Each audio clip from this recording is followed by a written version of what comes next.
नमस्कार। देश की तमाम फटाफट खबरों में आपका स्वागत है। खबरों के लिए आपसे निवेदन कि यदि आपने हमारे चैनल को सब्सक्राइब नहीं किया तो कृपया करके आपके अपने चैनल को सब्सक्राइब करना ना भूलें। आप सब्सक्राइब करते हैं तो हमें हिम्मत होती है सही और सच्ची खबरें आप तक पहुंचाने की। तो क्या है आज की बड़ी खबर? जी हां, राहुल गांधी दिल्ली में हमेशा किसी न किसी दुकान पर या किसी न किसी गरीब के या किसी न किसी ऐसी जगह जा पहुंचते हैं जहां की एक पूरा मीडिया उनको कवरेज देना पड़ता है। ऐसे ही राहुल गांधी दिल्ली के एक पटेल नगर में आइसक्रीम शॉप पर गए। कैवेंटर्स ब्रांड की इस शॉप में जाने और उसके ओनर से चर्चा का एक वीडियो राहुल ने एक्स पर शेयर किया है। राहुल ने लिखा कि आप नई पीढ़ी और नए बाजार के लिए विरासत ब्रांड को कैसे बदल सकते हैं, ये कैवेंटर्स के युवा संस्थापकों ने मुझे बताया। राहुल गांधी आए दिन किसी न किसी आम आदमी से मिलते नजर आते हैं। राहुल गांधी जब गृह मंत्री अमित शाह मानहानि केस में 26 जुलाई को सुल्तानपुर कोर्ट पहुंचे थे तो उस वक्त भी अपना काफिला एक मोची की दुकान पर रुकवा लिया। रामचेत की दुकान पर रुके, चप्पल की सिलाई की तो पूरा देश में उनका वीडियो देखा गया। वहीं जब राहुल गांधी 4 जुलाई को दिल्ली के गुरु तेग बहादुर नगर में मजदूरों से मुलाकात की तो कांग्रेस ने इसका वीडियो और 4 फोटो अपने एक्स हैंडल पर शेयर किए और कांग्रेस ने लिखा कि मेहनती मजदूर हिंदुस्तान की अर्थव्यवस्था की रीढ़ है। वहीं इसी तरीके से जब उन्होंने अंबाला से चंडीगढ़ तक ट्रक यात्रा की तो 50 किलोमीटर के सफर में ड्राइवर के पास बैठे। तो राहुल गांधी आए दिन किसी न किसी इस तरह से मजदूरों से मिल करके एक चौंकाने वाले अपने वीडियो शेयर करते हैं और आम आदमी से मिलने की खबर भी आम आदमी ऐसा लगता है कि जैसे राहुल गांधी आम आदमी की तरह नजर आते हैं। राहुल गांधी ने कहा कि छोटे काम वालों को आसानी से लोन नहीं मिलता। यह आप किस तरह से देखते हैं? क्या आप भी इसी तरह के विचार रखते हैं कि क्या आम आदमी को या छोटे काम वाले को आसानी से लोन नहीं मिलता है? हिमाचल प्रदेश में बिना वयस्क वाले परिवार को बीपीएल सूची में रखा जाएगा। वयस्क की श्रेणी में 18 से 59 वर्ष के उम्र के लोग होंगे। हिमाचल प्रदेश कैबिनेट ने गुरुवार को इसकी मंजूरी दी है। यह निर्णय महिला प्रधान और 50% से अधिक दिव्यांगता वाले परिवारों पर भी लागू होगा। वहीं गणतंत्र दिवस परेड के 76वें आयोजन के लिए लगभग 10,000 विशेष अतिथियों को कर्तव्य पथ पर आमंत्रित किया गया है। इनमें पैरा ओलंपिक दल के सदस्य, शीर्ष प्रदर्शन करने वाले सरपंच, हथकरघा कारीगर समेत 31 विभिन्न श्रेणियों से चुने गए विशेष अतिथि शामिल हैं। जलवायु परिवर्तन के कारण देश में गेहूं चावल की पैदावार में 10% तक की कमी आ सकती है। मौसम विभाग के डीजी मृत्युंजय महापात्रा ने बताया कि ग्लोबल वार्मिंग से पश्चिमी विक्षोभ की आवृत्ति और ताकत घट रही है। इससे उत्तर पश्चिम भारत में सर्दियों में बारिश पर भी असर पड़ेगा और 10% तक की कमी आएगी। तो ये इसकी भी कोई चर्चा आप किसी मीडिया पर आप नहीं देखेंगे, क्योंकि अगर 10% तक की कमी आएगी तो महंगाई होगी और महंगाई होगी तो वो सीधा आप पर असर करेगी। वहीं कुछ समय पहले अभी जीडीपी के आंकड़े का भी अनुमान बताया गया था, उसमें भी जीडीपी कम होने का अनुमान बताया गया है। उससे भी आप पर सीधा आप पर असर होगा। जरोदा के सह संस्थापक निखिल कामत ने अपनी podcast series people by WTF के तहत पीएम नरेंद्र मोदी से बात की।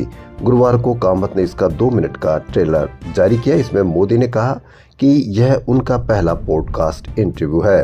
पॉडकास्ट में पीएम ने दुनिया में युद्ध की स्थिति, राजनीतिक में युवाओं की एंट्री, पहले और दूसरे टर्म के बीच अंतर पर जवाब दिए। मोदी ने कहा कि जब मैं सीएम बना तब मेरा एक भाषण था, उसमें मैंने कहा था गलतियां होती है, मुझसे भी होती होगी, मैं भी मनुष्य हूँ, कोई देवता थोड़ी हूँ।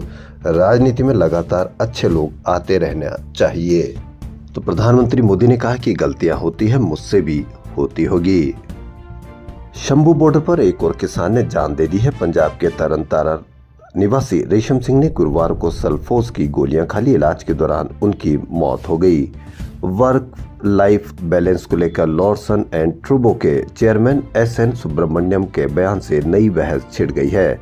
सुब्रमण्यम का एक वीडियो वायरल हुआ जिसमें वो कर्मचारियों को सप्ताह में 90 घंटे काम करने का सुझाव दे रहे हैं।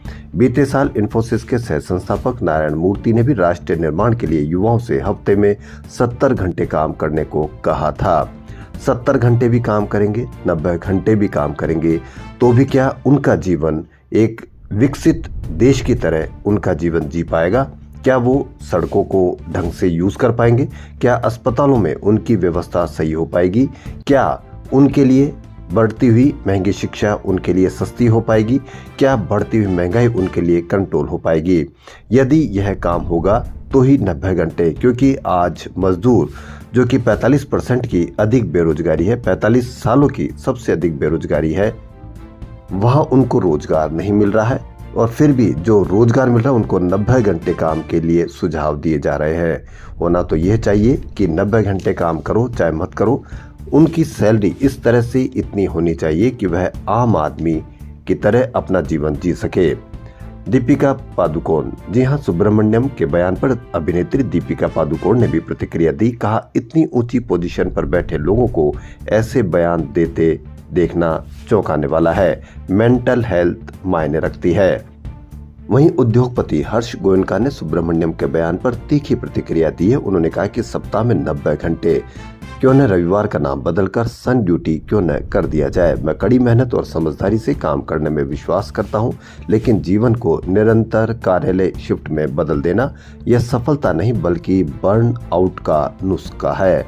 आप किस तरह से इस बयान को लेते हैं कि 90 घंटे काम करिए? सर, देखा होगा कि एप्पल कंपनी ने दुनिया में या देश में बहुत बड़ी निर्यात किया है। तो 2024 में देश में मोबाइल फोन की सालाना मैन्युफैक्चरिंग क्षमता 50 करोड़ से ऊपर निकल गई, लेकिन उत्पादन 25 करोड़ फोन तक सीमित रहा। इसमें से 20 करोड़ घरेलू बाजार के लिए और करीब 5 करोड़ निर्यात के लिए था, जिसमें आईफोन की बड़ी हिस्सेदारी रही।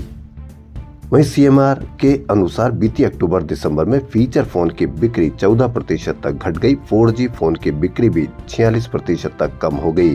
सभी स्मार्टफोन की बिक्री 2022 में 10% घटने के बाद 2023 में 1% ही बढ़ी। हालांकि 2024 में सितंबर तक स्मार्टफोन की बिक्री थोड़ी बढ़ी, लेकिन आपको कहीं पर भी इसकी कोई मीडिया पर चर्चा नहीं देखी जाएगी। आयकर विभाग ने हाल ही में एक ब्रोशर जारी करके लोगों को कैश में बड़ी रकम के लेन देन से बचने की सलाह दी है। हालांकि इस संबंध में इनकम टैक्स के नियम पुराने ही है, लेकिन एक बार फिर दैनिक लेन देन में नकदी के इस्तेमाल से बचने पर जोर दिया गया है। इसकी वजह से 100% तक पेनल्टी लग सकती है, यानी आपने कैश में बड़े लेन देन किए तो पकड़े जाने पर 100% जुर्माना लगेगा। चीन की सरकार घरेलू खपत को बढ़ावा देने के लिए कंज्यूमर प्रोडक्ट्स पर अब ज्यादा सब्सिडी देगा। इसके साथ इंडस्ट्रियल अपग्रेड के लिए फंडिंग भी बढ़ाएगी। इसके तहत नए मोबाइल फोन, टैबलेट और स्मार्ट वॉच खरीदने पर उपभोक्ताओं को 15% सब्सिडी मिलेगी। यह सब्सिडी $818 यानी करीब 70,300 रुपए तक के उपकरणों पर लागू होगी। वहीं हमारे यहाँ एप्पल के लिए कॉन्ट्रैक्ट मैन्युफैक्चरिंग करने वाली फॉक्सकॉन टेक्नोलॉजी और डिक्सन टेक्नोलॉजीज ने सरकार से PLI स्कीम के तहत सब्सिडी की मांग की है। इन कंपनियों के अनुसार वे सरकार से प्रोडक्शन लिंक्ड इंसेंटिव सब्सिडी के हकदार हैं। वित्त वर्ष 2022-23 में फॉक्सकॉन ने करीब 30,000 करोड़ रुपए के आईफोन का प्रोडक्शन किया था, जो इसकी 20,000 करोड़ रुपए की तय सीमा से ज्यादा था। वहीं वित्त वर्ष 2023-24 के दौरान डिक्सन ने 8,000 करोड़ रुपए का प्रोडक्ट किया, जो इसकी 6,000 करोड़ रुपए की सीमा से ज्यादा है। मामले से जुड़े लोगों के अनुसार सरकारी कंपनियों की मांग पर विचार कर रही है। अगर सरकार ऐसा करती है तो फॉक्सकॉन को 600 करोड़ और डिक्सन को 100 करोड़ रुपए मिलेंगे। यहाँ सब्सिडी की डिमांड की जाती है, वहाँ सरकार सब्सिडी देती है। खबरों में फिलहाल इतना ही। यदि आपको हमारा चैनल पसंद आए तो लाइक, सब्सक्राइब और शेयर अवश्य करें। धन्यवाद।